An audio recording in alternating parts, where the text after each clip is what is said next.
واذكر في الكتاب إدريس إنه كان صديقا نبيا. Dan ceritakanlah Muhammad kisah Idris di dalam kitab Al-Quran. Sesungguhnya dia seorang yang sangat mencintai kebenaran dan seorang nabi.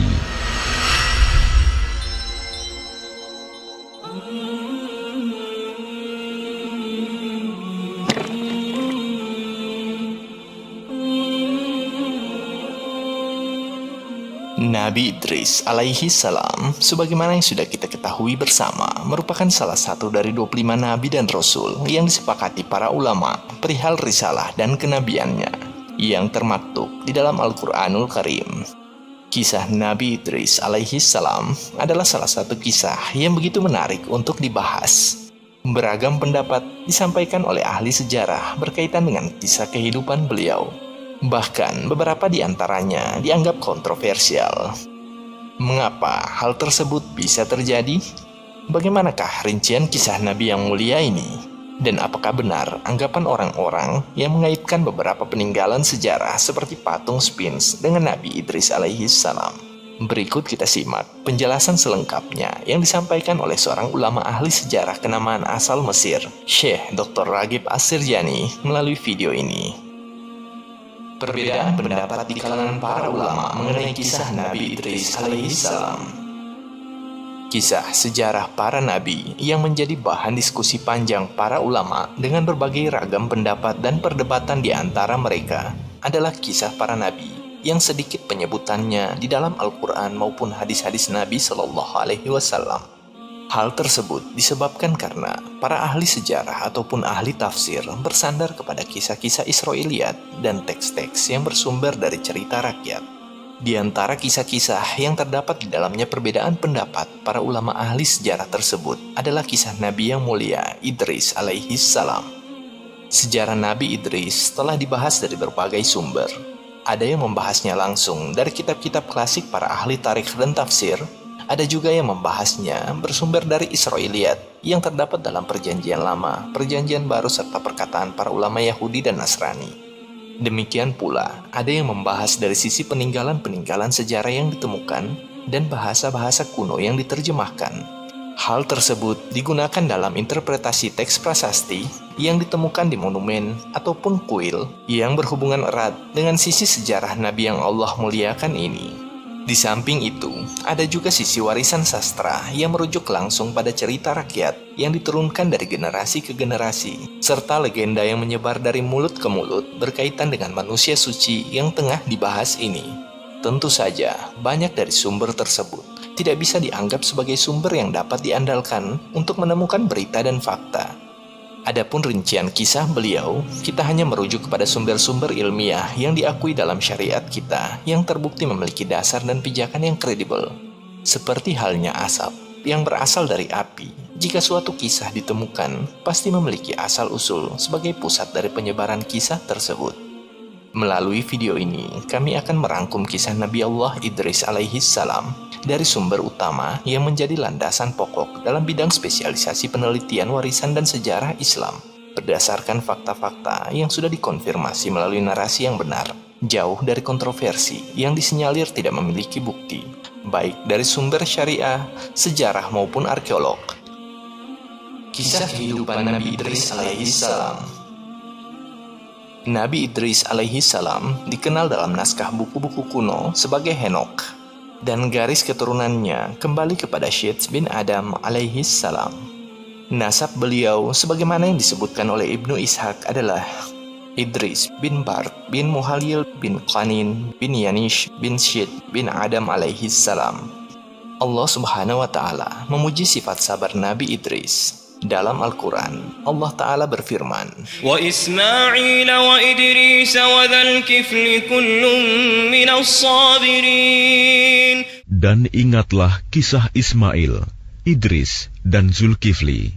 Mereka semua termasuk orang-orang yang sabar. Nabi Idris alaihi salam adalah seorang nabi yang senantiasa berkata benar dan memiliki kedudukan yang tinggi di antara para nabi. Terdapat kisah yang sahih bahwa Nabi Idris alaihi salam adalah orang pertama yang menulis dengan pena. Beliau juga adalah orang yang pertama kali menjahit pakaian dan mengenakan pakaian yang dijahit. Selain itu, Nabi Idris alaihi salam adalah orang yang pertama kali meneliti perbintangan, yang merupakan bagian dari ilmu astronomi. Ditambah lagi beberapa ilmu lain yang beliau kuasai seperti pertanian, tata kota, dan konstruksi. Allah Subhanahu wa Ta'ala juga menurunkan lembaran-lembaran suci yang disebut suhuf berjumlah 30 suhuf, di mana Nabi Idris alaihi salam senantiasa mengkaji dan mempelajari lembaran suhuf tersebut, yang kemudian ia ajarkan kepada umatnya. Karena banyaknya beliau melakukan dars dan mudarasah, yaitu mempelajari pedoman hidup dari Allah tersebut, maka beliau kemudian dikenal dengan nama Idris, yang secara sederhana memiliki arti orang yang banyak melakukan dars atau belajar. Ahli sejarah sepakat bahwa Nabi Idris alaihi salam pernah mewanti-wanti kaumnya agar tidak menikahi anak keturunan Gabil, yaitu salah satu anak Nabi Adam yang membunuh saudaranya sendiri yang bernama Habil. Namun, kaumnya tidak mengindahkan peringatan Nabi Idris tersebut, yang berakibat pada banyaknya penyimpangan dan jauhnya mereka dari kebenaran.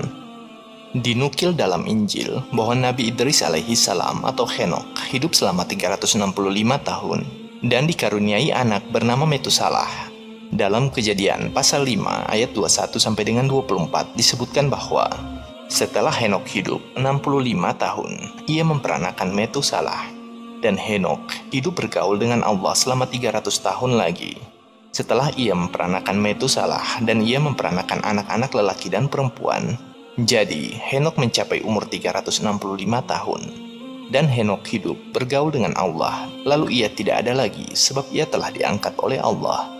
Nukilan ayat sebab ia telah diangkat oleh Allah yang terdapat dalam Injil ini senada dengan apa yang difirmankan Allah Subhanahu wa Ta'ala dalam Al-Quran surah Maryam ayat 56 dan 57. Wadhkur fil kitab Idris innahu kana siddiqan nabiyya wa rafa'nahu makanan 'aliyya.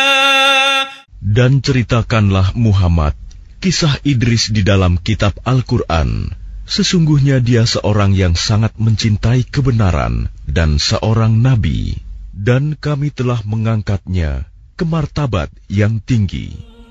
Para mufasir menyebutkan riwayat-riwayat yang menafsirkan ayat di surah Maryam ayat 57 ini.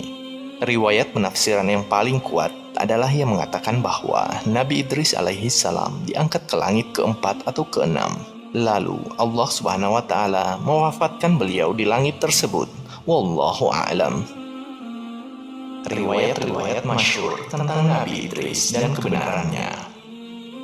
Imam Al-Suyuti, Al-Maghrisi, Ibnu Takhribardi, dan Ibnu Iyas menyebutkan bahwa Nabi Idris alaihi salam adalah termasuk raja Mesir dan raja yang pertama membangun rumah ibadah di sana. Mereka juga menyebutkan bahwa beliau adalah orang yang pertama mengajarkan pengobatan dan membangun piramida dalam rangka menyimpan ilmu-ilmu yang dia khawatirkan akan hilang. Disebutkan juga bahwa piramida-piramida tersebut adalah kuburannya dan kuburan kakeknya, Syed alaihi salam. Dalam riwayat ini disebutkan pula bahwa karena pengetahuan Nabi Idris tentang astronomi, ia mampu memprediksi datangnya badai dengan pergerakan benda-benda langit. Disebutkan pula bahwa ia tinggal di Babilonia, tetapi ia mengalami gangguan dari kaumnya, maka ia berdoa kepada Allah Subhanahu wa Ta'ala untuk mengirimnya ke tempat lain yang serupa. Allah pun mewahyukan kepadanya untuk pergi ke Mesir. Akhirnya ia pun menjadi raja Mesir dan tinggal di sana. Akan tetapi, riwayat-riwayat ini lebih dekat dikatakan sebagai riwayat yang lemah, dan tidak ada dalil lain yang menyertai baik dari Al-Quran, Sunnah maupun dari peninggalan-peninggalan bersejarah. Yang jelas, beberapa sejarawan Mesir yang menyebutkan nukilan dari mereka kemungkinan besar berasal dari cerita rakyat Mesir. Dan tentu saja hal tersebut bukanlah sumber ilmiah yang bisa diandalkan. Adapun isu yang mengatakan bahwa Sphinx, patung yang terkenal, adalah perwujudan dari pribadi Nabi Idris alaihi salam, ini tidak disebutkan dalam sumber-sumber Islam klasik manapun. Lagi-lagi, hal tersebut hanya berasal dari cerita rakyat yang tidak bisa dipertanggungjawabkan kebenarannya. Bahkan, beberapa cerita rakyat yang serupa berkaitan dengan Nabi Idris alaihi salam banyak yang bertentangan dengan syariat, bahkan dengan akal sehat. Seperti cerita yang mengisahkan bahwa Nabi Idris dipertuhankan dan dikenal sebagai Osiris yang turun dari langit untuk tinggal di tanah Mesir dalam rangka memerintah dan mengajar rakyatnya ilmu penunjang kehidupan, kemudian naik ke langit lagi. Cerita-cerita lain yang muncul berkaitan dengan Nabi Idris ataupun nabi-nabi yang lain seringkali tersebar karena adanya kemiripan beberapa alur ceritanya dengan kisah-kisah yang termaktub dalam kitab-kitab agama Samawi, yaitu Yahudi, Nasrani, dan Islam. Namun, ilmu sejarah sudah memiliki pijakan ilmiah yang bisa dipertanggungjawabkan, yang berbeda dengan sekedar membenarkan hal-hal yang sudah terlanjur tersebar dan diwariskan secara turun-temurun.